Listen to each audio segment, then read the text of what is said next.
Como anunciábamos, ya estamos por aquí en el estudio con el senador Frente Amplista del Movimiento de Participación Popular, Alejandro Sánchez. ¿Cómo andas, Alejandro? Bueno, buenos días. Contento de estar con ustedes aquí. Estábamos hablando de cuántos kilómetros vienen recorriendo.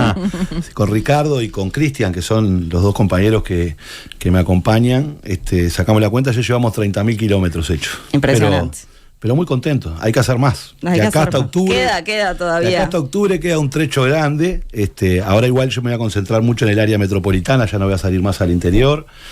Aunque me quede algún departamento por la duda, porque ya veo que me van a mandar mensajes. La semana que viene estoy en Rocha y después en Tacuarembó. Claro, no amenaces mucho. No estoy amenazando con que no voy, sino que hasta ahora hacíamos miércoles, jueves y viernes el interior del país, ahora ya no nos vamos a concentrar en el área metropolitana. Pero contento. Bien. Cansado pero contento. Muy bien. Ya volveremos entonces a las elecciones internas y bueno, y a la disputa con el oficialismo. Pero lógicamente queríamos arrancar por la información que dio a conocer La Diaria la semana pasada, ¿no? Este intercambio de Alejandro Astesiano con el presidente de la República a propósito del espionaje al presidente del PIT-CNT, Marcelo Abdala. Conocimos esto, ¿no? Esta respuesta del presidente, perfecto, esta captura de pantalla por lo pronto que aparece, y veníamos también ya de tratar lo que había sucedido con Carolina H., la información que le pide, ¿no? Allí la FLUF que borre, precisamente en Torre Ejecutiva, donde el presidente dice pase a saludar, ¿no? Por lo pronto, nuevamente, esa es la información que tenemos. Entonces, allí la primera pregunta que nos surge es, ¿cómo interpretás esto en clave, bueno, de qué sucede con la democracia, con las instituciones políticas, la estabilidad política? Bueno, a ver, yo creo que hay varios temas en este conjunto amplio de cosas que nos han pasado, que a veces uno va perdiendo, a la distancia va perdiendo lo que pasa, porque recordemos que también se utilizaron las estructuras del Estado para ayudar a Gustavo Penades. Y de hecho hay 4 procesados por ese hecho. Y de hecho además hay denuncias que se trasladaron a presos de distintas unidades penitenciarias para presionarlos, para ayudar o buscar. Lo que se estaba buscando era quién eran las víctimas que estaban denunciando a Penades para que pudiera organizar mejor su defensa. Ahí hay recursos del Estado, de empleados, al servicio de un interés particular, es decir, ayudar a un senador muy importante. Entonces yo diría, esta es una ruptura de un pacto democrático. Yo creo que hay que tomarlo así en la sociedad. Y a mí me pone muy triste que el presidente intente restarle importancia a esto. ¿Por qué? Porque el pacto democrático se basa en que el Estado, los estados en general, tienen el poder de entrar en nuestra intimidad. Lo tienen. Los estados tienen servicios de inteligencia, pueden pinchar nuestros celulares, pueden poner policías encubiertos a seguirnos, pueden hacernos una investigación, pero ¿sobre qué base? ¿Cuál es el pacto democrático? Que ese poder coercitivo del Estado solo va a ser ejercido con las debidas garantías de que la justicia establezca una investigación sobre nosotros porque hay un interés general que se persigue. Tengo sospechas de que Alejandro Sánchez está cometiendo delitos, entonces organicemos una búsqueda, una pesquisa, investiguemos a ver qué es lo que pasa. Ese es el pacto democrático. Si el Estado utiliza sus recursos de violentar nuestra intimidad, de utilizar los recursos del Estado, de los funcionarios públicos, los funcionarios policiales, los policías encubiertos, las cámaras que están puestas en todos lados, al servicio de intereses políticos partidarios, es donde se rompe este pacto. Y yo creo que ese es el escenario que está viviendo el Uruguay hoy. Y por eso es muy grave lo que está pasando. Porque reconstruir la vida de una persona, ¿a santo de qué? Si no está siendo investigado por nada.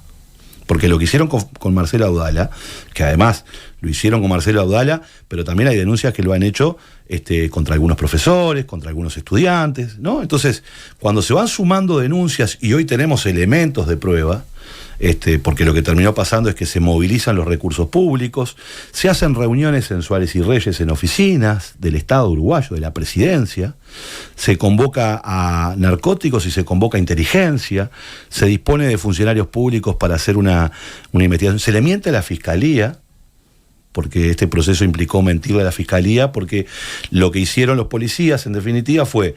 Y yo creo que acá no se corte por el lado más fino, ¿no? Porque a los policías los sentaron en Suárez y Reyes y seguramente le dijeron, el presidente de la República quiere que se investigue esto. Y entonces los policías lo que hicieron es proceder a investigar, y lo que hicieron es iniciar un expediente diciendo, tenemos oficiales de policía que han visto movimientos peligrosos, sospechosos, en un 24 horas, en un almacén, y lo que estamos pidiendo a la Fiscalía es poner una cámara allí y poner policías encubiertos para ver si eso efectivamente es una boca. No le dijeron quién le había pedido hacer eso, obviamente. Entonces no se puede cortar por el lado más fino, porque que no parezca ahora que los policías que estuvieron involucrados son los que tienen abuso de funciones, ¿no? El abuso de función viene de las altas jerarquías.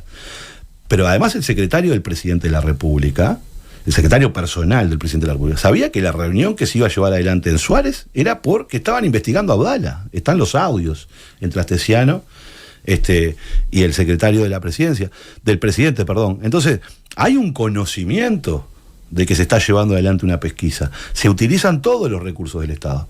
Creo que esto es gravísimo, es muy grave. Y yo creo que tenemos que darle garantías a la gente, a todos los ciudadanos. Acá no tiene nada que ver. Acá se persiguió a alguien que se piensa como, digamos, opositor, porque es el presidente de la central sindical y el gobierno tiene asignado a la central sindical como opositora al gobierno. Y por eso se hace todo este proceso. Entonces aquí hay, ese elemento para mí es el más grave. El segundo elemento es, al parecer esto estaba en conocimiento del presidente de la República, ¿no? Y entonces ahí comienza un ejército de acólitos diciendo, bueno, el perfecto, ¿qué quiere decir? Las acepciones del perfecto. A mí me gustaría que dijera, stop, pará, no hagan esto. Eso es lo que tenía que haber contestado el presidente de la República. Bueno, justamente, sobre eso le preguntan al presidente la semana pasada, y él dice que si alguien tiene pruebas que la presente ante la justicia y que él al otro día va a estar en el juzgado que se lo cite. Por un lado, ¿qué opinión te merece esta respuesta del presidente? Y por otro lado, ¿qué acciones se pueden tomar desde la oposición teniendo en cuenta el rol del presidente? La estrategia del gobierno y del presidente de la República en términos comunicacionales, siempre ha tenido dos componentes. Uno es una cosa aislada, es una cosa más de algunos que estuvieron ahí que violentaron la confianza del presidente. Hasta ahora ese fue el discurso para todos los astesianos. Incluso algunos decían es un perejil, ¿no? Que yo quiero insistir de vuelta con lo que fue la Comisión General, que a mí me tocó realizar, en donde también nos mintieron en la cara, porque Astesiano no era un perejil. Porque si vos sos jefe de la seguridad presidencial, tenés acceso al Comando Unificado y todas las dependencias del Ministerio del Interior y del Ministerio de Defensa Nacional te tienen que prestar apoyo. Ese es el lugar en el que estaba Astesiano. Por eso se sienta un jefe de inteligencia a hablar con Astesiano. Por eso se sienta el jefe de narcóticos a hablar con Astesiano. Porque tiene la obligación. Porque como es quien custodia al presidente de la República, ¿verdad? Y es el responsable de la seguridad de la torre ejecutiva, y es el responsable a su vez de la seguridad de los mandatarios extranjeros que vengan al país, requiere de toda esta información de los servicios del Estado. Ese es el lugar que tenía Astesiano, no es ningún perejil, ¿no? Entonces la primera ha sido, esto es de la violentación, digamos, la confianza personal, de un perejil que hizo estas cosas, de alguien que mentía más de lo que pasaba, porque después Astesiano tenía, ¿no? Esa fue la primera estrategia. Ahora que involucra al presidente con un perfecto, ¿no? Pues dice perfecto, le están informando de una investigación irregular que no debería haber sucedido nunca, y dice perfecto el presidente, la acción del gobierno es lléveme a la justicia. Llévame a la justicia, ¿no? Y yo digo, el reproche es político, no es judicial. El reproche es político para el primer mandatario del Uruguay que fue elegido por el pueblo uruguayo para darnos garantías a todos. Eso es lo que está arriba de la mesa. A 4 meses de las elecciones nacionales, el presidente sale y dice, llévenme a la justicia si tienen alguna duda. Bueno, por supuesto, la justicia hoy está investigando este tema. Y también sabemos que la justicia en su momento, o la fiscal que hoy es candidata del Partido Nacional, decidió excluir los chats del presidente con su jefe de seguridad. Ahora, ¿el reproche es solo político? Bueno, habrá que ver si la Fiscalía avanza en otros aspectos, ¿no? Pero no es el camino por el que iría el Frente Amplio. No debería ser el camino por el que vaya el Frente Amplio. Yo creo que en todo caso podría ser el camino que pueda emplear Marcelo Abdala, que es en realidad la víctima de una pesquisa del Estado, ¿no? Y que parece ser que el PIT-CNT está pensando en alguna de estas cosas, lo cual me parece bien, porque si yo fui objeto de una pesquisa ilegal, bueno, por parte del Estado, bueno, yo tengo la obligación, diría yo, pero también el derecho de decir, bueno, que se investigue a ver qué pasó, quiénes dieron estas órdenes. Y si después, posteriormente, el presidente incurrió o no incurrió en la comisión de un delito, bueno, habrá que analizarlo en la justicia. Pero me parece que la estrategia del presidente es decir, lléveme a la justicia, lo que está tratando de hacer es de evitar toda la otra parte más compleja, que es, él es el responsable de darnos garantías a todos, porque la gente lo puso ahí, en la torre ejecutiva, para que le dé garantías del Estado de Derecho a todos los ciudadanos uruguayos. Y eso es lo que no está pasando, porque desde sus oficinas, desde su gente de confianza, de su círculo más íntimo, se generaron un montón de situaciones en donde parece ser que la utilización del poder del Estado al servicio de intereses particulares o al interés de servicios de intereses políticos. Entonces, esto es lo que no quiere responder el presidente de la República. Por eso habla de que me lleven a la justicia, es lo más fácil. Bueno, que presenten pruebas, que la justicia investigue, veremos a ver qué pasa, y discutiremos dentro de 2 o 3 años a ver qué es lo que pasó, porque eso es lo que termina pasando en los procesos judiciales complejos, como estos, ¿no? Y la justicia no siempre llega a tener las pruebas suficientes de condenar a los culpables, ¿no? Porque la justicia a veces tiene pruebas y a veces tiene convicciones que no las puede probar, ¿no? Al Capone fue preso.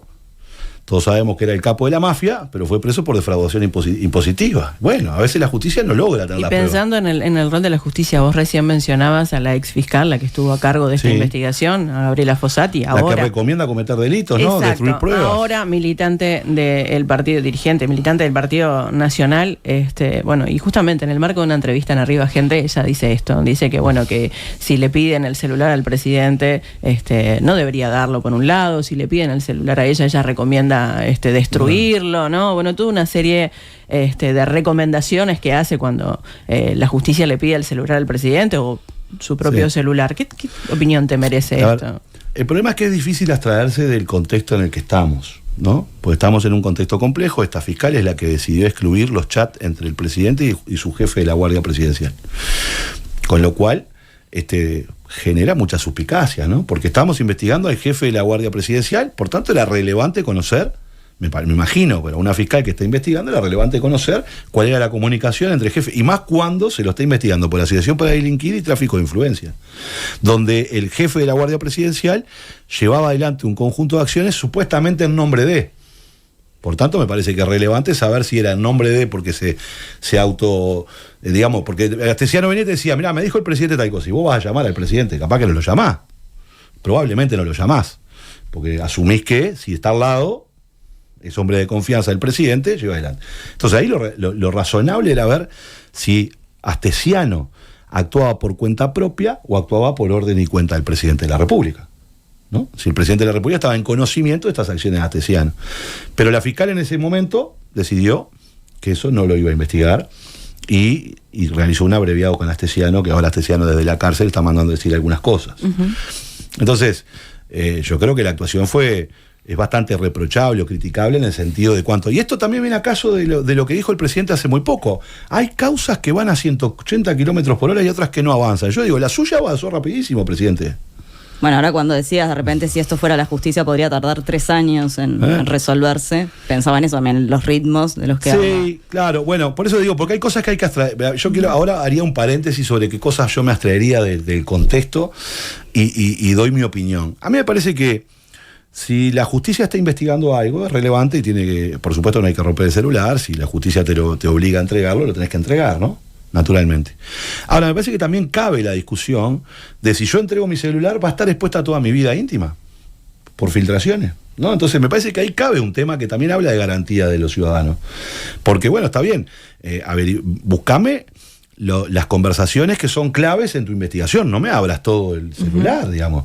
Hoy del celular de Penades por ahí hay de todo un poco de información, aparece en chat de conversaciones de la coordinación del Partido Nacional, y eso es que están accediendo a todos sus mensajes. Yo creo que eso está mal, ¿no? Porque ahí hay se violenta la intimidad de una persona, que hace público un montón de cosas que tiene, que son conversaciones privadas, que no tienen por qué estar en la órbita pública, porque a veces, generalmente todos en una conversación privada, quizás nos expresamos con un lenguaje, con un léxico, o dejamos sobreentendidos que quizás en una comunicación pública no lo haríamos, para que no haya doble interpretación.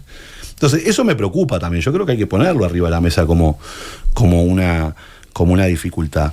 Y la otra, abstrayéndome de todo, es... bueno, yo creo que también es momento de revisar. Yo estoy de acuerdo con el sistema, con el Código de Proceso Penal. No quiero abrir un debate sobre eso, pero sí creo que admite pensar modificaciones, ¿no? Porque, por ejemplo, yo estoy de acuerdo con que haya procesos abreviados, porque generan economías para los estados, porque por un montón de razones que permiten que se trabaje y se concentre de alguna manera los juicios orales y públicos en aquellos otros casos más complejos. Ahora, tendría que haber un sistema de revisión de esos abreviados, ¿no? Porque yo Esto lo decís pensando, por ejemplo, en cómo se cerró ahora con Astesiano. Sí, con este o con cualquiera, ¿no? Digamos, porque se llega a un acuerdo entre el fiscal que está en el caso y quien está, digamos, de alguna manera siendo investigado. Y bueno, y capaz que me parece que podría haber algún mecanismo en donde si hay alguna parte que entiende que ese abreviado puede estar viciado, bueno, haya un tribunal o algo que lo revise, ¿no? Porque si no, después es cosa juzgada. Entonces me parece que ahí hay que pensar cosas de estas para adelante, que le dé garantía a todos los ciudadanos y que en definitiva permitan que haya algo objetivo que analice y que no vaya a ser un proceso. Mirá, con el abreviado, que yo lo defiendo, no quiero abrir un debate con respecto a esto, porque yo sé que hay quienes están en contra del abreviado. Yo lo defiendo, pero en principio se habían hecho acuerdos de los abreviados por abajo del mínimo que imponía la ley.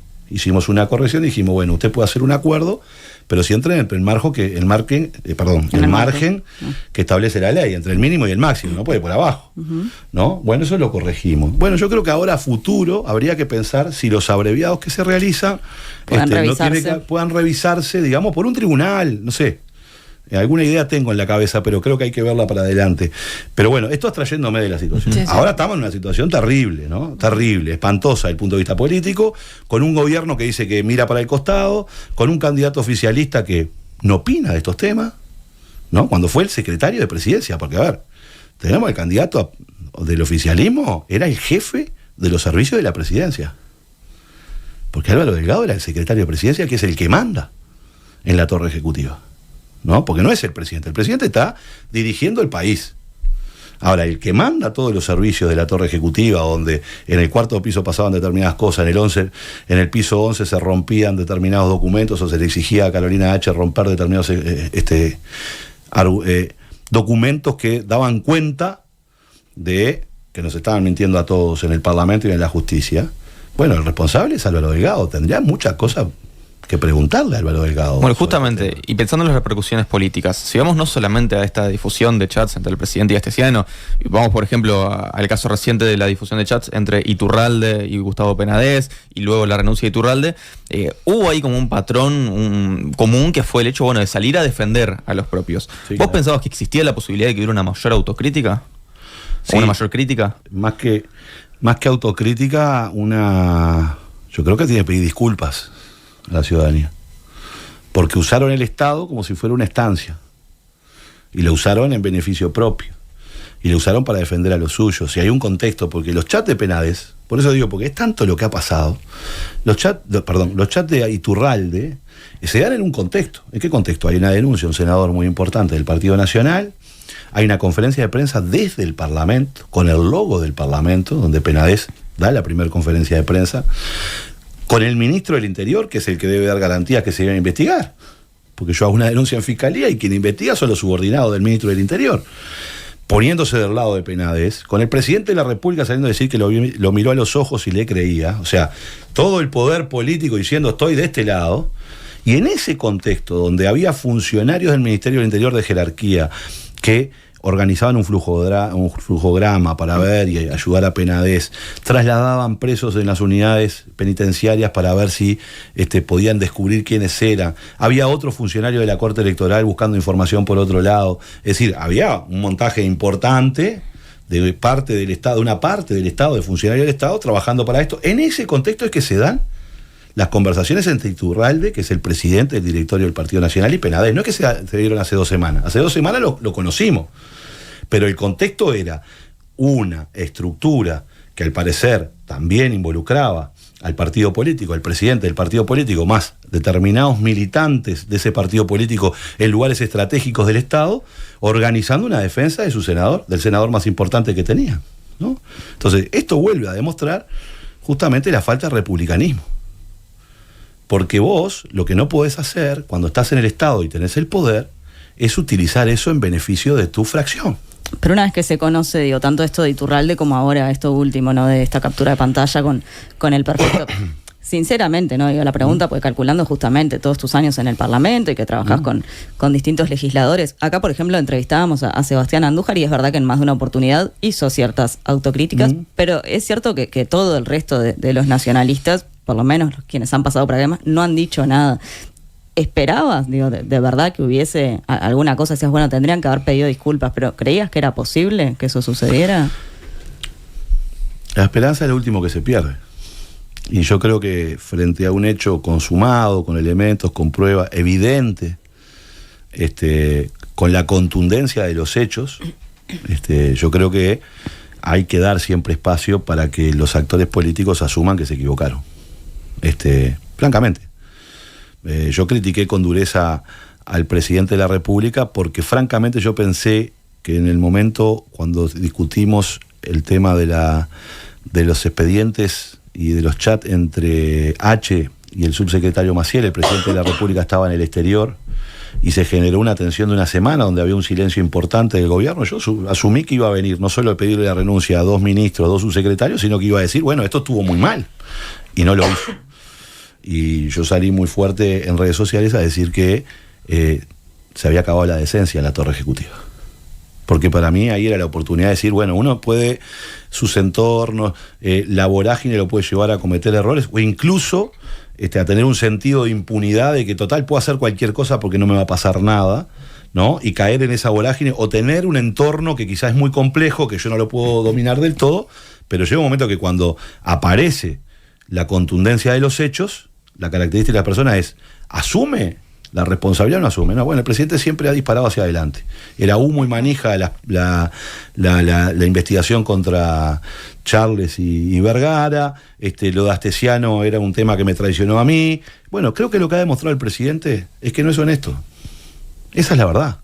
Entonces, si había alguien que pensaba que quedaba un rastro de honestidad, yo creo que se da cuenta de que no lo es. Porque frente a todas estas cosas, porque incluso en este caso de los chats, hay una contradicción flagrante de lo que dijo el presidente al inicio de este proceso, cuando dijo que no recibía información de Astesiano, ahora diciendo recibo información. Y lo que es peor, el presidente de la República diciendo, la información la tenemos pero no la usamos. Pero a mí me da más miedo todavía, que parece una amenaza, que tiene otra información y que sí la va a usar, ¿no? Porque cuando el presidente dice, acá el tema es que la información la podemos tener pero no la usamos. Bueno, primero reconoce la intencionalidad de para qué se recabó esa información. Porque quiere decir que se recabó esa información para tener datos de alguien que pueden ser usados en su contra o no, pero que él quiere decir como un valor haber realizado toda esa pesquisa ilegal, tener toda esa información y no haberla usado. Bueno, entonces se terminó la decencia. Yo creo que eso es lo que está pasando.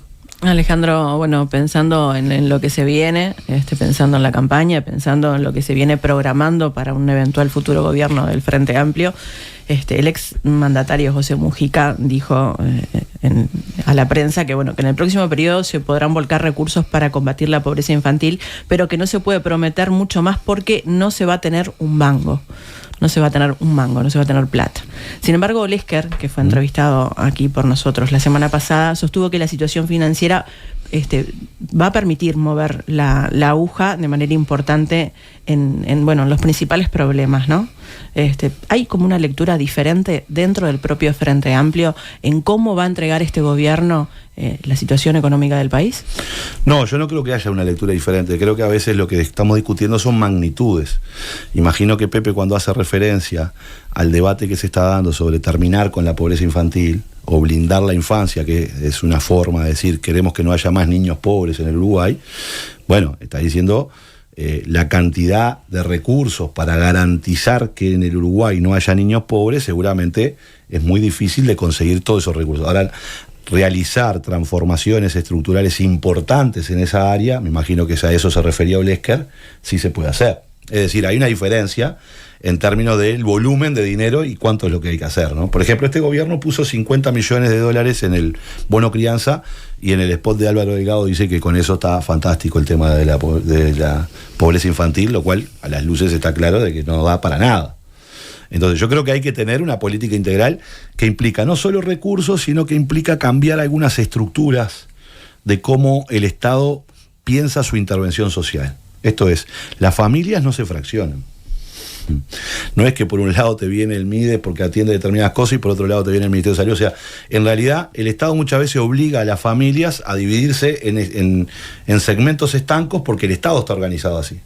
Y yo creo que hay que tener y hay que avanzar, y creo que esa es una de las apuestas del Frente Amplio, que las políticas sociales sean mucho más integrales, para no exigir a las familias que vayan a distintas ventanillas, sino que sea el Estado el que se organice de otra manera para llegar a los territorios. Entonces, ¿por qué hay pobreza infantil? Bueno, porque sus padres y sus madres no tienen trabajo, en primer lugar. Entonces, hay que resolver el problema del trabajo. Hoy tenemos 1 millón de personas que viven con menos de 30.000 pesos por mes, sea por la vía de los ingresos del trabajo o por la vía de los ingresos de las jubilaciones. Evidentemente, con 30.000 pesos por mes, si tenés 2 o 3 gurises y tenés para un alquiler, ya la quedaste, ¿no? Entonces hay que mejorar el salario, hay que mejorar el trabajo y que hay que tener políticas integrales de atención a las infancias, ¿no? Yamandú sí tiene una propuesta bien interesante, porque cuando Yamandú habla de blindar la infancia, también tiene un buen antecedente desde la Intendencia de Canelones, porque en la Intendencia de Canelones existen los 1000 días de igualdad. Cada chiquilín canario que está en la panza de su madre, porque empieza desde el embarazo, tiene una atención personalizada desde la Intendencia de Canelones. Cada niño que nace en Canelones, la Intendencia lo tiene ubicado en el territorio y tiene disposiciones, porque no solo los problemas alimentarios en la gestación, sino también los problemas de las cuestiones que tienen que ver con otros aspectos que necesitan las infancias para desarrollarse, es decir, el afecto, las cuestiones cognitivas. Entonces hay un conjunto más amplio de baterías de medidas de política para hacerlo. Canelones lo viene haciendo, el Uruguay lo podría hacer, son unos 30.000, 30 y algo de mil niños que nacen en el Uruguay. No es posible que nosotros no los tengamos ubicados en el territorio, viendo cuáles son las necesidades específicas de esa familia, a ver cómo se acompaña esos procesos, cómo se le da herramientas a esa familia también para atender ese chiquilín en la crianza, porque necesitamos, no solo se trata de que esté bien alimentado, que es la básica, que tenga las proteínas necesarias para desarrollarse y que pueda llevar adelante, sino también que le demos los estímulos necesarios, porque si vos tenés un chiquilín en donde en realidad está bien alimentado, pero nadie juega con él, nadie le da cariño, nadie le da contención, evidentemente vas a tener un chiquilín que se está desarrollando y le está faltando una parte importante. Y después tiene que ir a una carrera en esta sociedad tan injusta que tenemos, en donde hay unos que van en una moto como la de la calle Pou, más o menos, de $70.000, una Harley Davidson, y otros gurises que salen de los asentamientos que tienen los pies atados. No le fue posible tampoco al Frente Amplio, ¿no? No, por eso, porque es muy difícil. Ahora, el Frente Amplio lo que hizo es bajar la pobreza infantil de casi 65% cuando la tomó en el 2004 y dejarla en 25%, ¿no? O sea, hubo un avance sustantivo que se revirtió en este gobierno. Por eso digo que con respecto a la referencia entre Pepe y Daniel, o sea, me parece que imagino que Pepe está pensando en, ¿habrá la masa de recursos en 5 años para poder resolver este problema de cuajo? Bueno, yo creo que es muy difícil y ningún gobierno puede plantearse que en 5 años lo que va a pasar en el Uruguay es que va a haber pobreza infantil cero, ¿no? O sea, lo que sí tenemos que avanzar sustantivamente, y eso es lo que nos estamos planteando como compromiso de gobierno, porque asumimos que en 15 años hicimos un montón de cosas, pero la pobreza más estructural, más dura, no la movimos, ¿no? Y pensando justamente en esto de las políticas sociales, porque pensábamos en términos de seguridad que siempre hablamos del tema, bueno, del narco, ¿no? Lo que el ministro del Interior, ex ministro del Interior, Heber, ¿no? Habla de ajuste de cuentas, pero en realidad hemos visto con otros dirigentes este estudio de Emiliano Rogido que da que en realidad solo el 6% de los homicidios entre 2012 y 2022 tuvieron que ver con este asunto, y que hay otras cuestiones, sin embargo, sociales que llevan a los homicidios. Entonces, en este sentido, ¿qué piensa el Frente Amplio? ¿A corto plazo hay algo que se puede hacer para ese otro más del 90% que se da? Bueno, sí, claro. Ahí hay que trabajar mucho en convivencia. Lo que pasa es que acá se ha inclinado de un lado... Bueno, a ver, yo creo que estos 4 años demuestran que la inclinación que se llevó adelante en el debate público con respecto a los temas de seguridad, que son un problema simplemente de palo y garrote, de mano dura supuestamente, y de endurecimiento de penas, que eso no iba a traer más seguridad. Este era el debate que estaba, era la tensión que sigue habiendo al día de hoy. Pero 4 años después demuestra que es el fracaso más absoluto. O sea, esas medidas es el fracaso más absoluto. Nosotros damos cuenta de los problemas que hemos tenido. Cuando teníamos el programa 7 zonas, que implicaba un abordaje integral en 7 zonas muy complejas del país, donde la violencia, donde la precariedad, donde la falta del Estado, la ausencia del Estado y la presencia de lógicas distintas de relacionamiento, que no son otras que la violencia, había que intervenir. Bueno, en el último gobierno del Frente Amplio se desfinanció ese programa y no se llevó adelante. Y entonces las consecuencias están allí. Este gobierno no aplicó ningún programa de esa naturaleza, sino que fue con su receta de que mano dura y pongo 3 leyes que endurezcan penas y con eso yo resuelvo la seguridad. Y lo que pasó es que se agravó todo. Bueno, nosotros estamos pensando en un plan que es más barrio, más vida. Porque acá lo que tenemos que hacer es cambiar las dinámicas sociales de algunos barrios. Que la dinámica está centrada en la precariedad y la marginación, en donde todo se resuelve con violencia. ¿Por qué es violencia no acceder a los medicamentos? ¿Por qué es violencia tener una vivienda que se te llueva y te morís de frío? ¿Por qué es violencia salir caminando en el barrio y estar con los pies húmedos todo el día cuando vas a la escuela? ¿Por qué es violencia cuando llegás y no tenés para comer? Porque todo eso es violencia. ¿Por qué es violencia no tener un lugar para divertirte, para jugar, para aprender reglas? Porque cuando vos haces un deporte aprendés reglas, ¿no? Es decir, los procesos de socialización muchas veces de estos barrios que han sido abandonados a su suerte, en donde la socialización, ¿cuál es? La ley del más fuerte, del que es más vivo, del que sale a ganar, ¿no? Ahora, esto no es nuevo. Yo me crié en el barrio de la Gruta de Lourdes. Yo iba al liceo, y por supuesto que me pesaba cuando yo iba al liceo, saludaba a todos mis amigos y se quedaban jugando al fútbol en el campito, ¿no? Y también se construía aquello de... El Ale está loco, ¿para qué va al liceo? ¿No? O lo que es peor, yo no voy al liceo porque a mí no me da la cabeza. Estos muchas veces corren en esos barrios porque se ha construido la idea de a esa sociedad tan precarizada se le pone un techo. Se autoimpone un techo de que hay cosas que no pueden aspirar. No puedo aspirar a estudiar, no puedo aspirar a tener un trabajo mejor por la vía del estudio, no puedo desarrollarme por esa vía, y entonces tengo simplemente los atajos en una vida tan terrible, en una sociedad que me dice que tengo que tener las últimas Championes Nike que valen 8 palos, que tengo que tener el último celular que vale 50, y bueno, yo veo que los vecinos de mi barrio que trabajan con la precariedad absoluta, porque ganan 20.000 pesos por mes, no voy a llegar para ser exitoso a eso. Y entonces la forma que tengo de éxito, ¿cuál es? El crimen, que está ahí a la vuelta y que me está ofreciendo cosas, ¿no? Entonces tenemos que cambiar esa dinámica. ¿Cómo se cambia esa dinámica? Bueno, yo pienso en el Sacude, hay que hacer 50 Sacudes más, que es el que está ubicado ahí, en el barrio municipal. Yo lo referencio porque es mi barrio, ahí me crié, ahí jugaba al fútbol yo, porque en el club municipal llegué a jugar al fútbol, no era muy bueno, por eso terminé de parlamentario, pero me parece que eso hay que hacerlo. Canelones hizo 13 polideportivos, hay que hacer mucho más. La intervención del Estado tiene que ir por otro lado, porque cuando yo me empiezo a vincular, primero, soy parte de algo. ¿De qué soy parte? Cada uno de nosotros tiene espacio de sociabilidad donde es parte de algo. Ahora, si tú estás en un barrio donde no tenés un club de fútbol, no tenés un club social para hacer cosas, ¿sos parte de qué? Sos parte de la banda de la esquina. Y en la banda de la esquina hay algunos que están de vivo y otros que no. Pero quedamos todos prendidos en eso después en un proceso porque yo soy parte de esa barra. Ahora, pues tenemos que construir ser parte de otra cosa. Ser parte de un espacio social en donde están los veteranos, donde están los jóvenes, donde aprendo reglas, donde aprendo de que se puede ganar y se puede perder, donde aprendo que el triunfo no es un problema individual, porque también esta sociedad nos mete en la cabeza de que vos solo te vas a salvar. Y nadie se salva solo, y menos si sos pobre. Sí. ¿No? Entonces, si no construimos esas cosas para manejar de alguna manera todo ese conjunto de sentimientos, los adolescentes, los jóvenes, tienen que estar en modo selfie todo el tiempo, alegres, contentos, felices y triunfantes. Es mentira, así no es la vida. Ahora, ¿dónde tenés para conversarlo? ¿Dónde tenés para tener un abrazo? ¿Dónde tenés para tener unas palabras, un consejo de para dónde ir? Si no generamos estos espacios en los barrios. Bueno, entonces nosotros decimos, la intervención en los barrios tiene que ir de la mano, no solo de dignificar la vivienda, sino de dignificar los espacios, porque la clase media va y hace deporte y natación porque le pueden pagar el club. Pero ¿y los pobres a dónde van? ¿Qué espacio tienen? Bueno, es lo que hay que construir para cambiar la vida de esa sociedad y para romper ese techo que coloca, ¿verdad?, la marginación.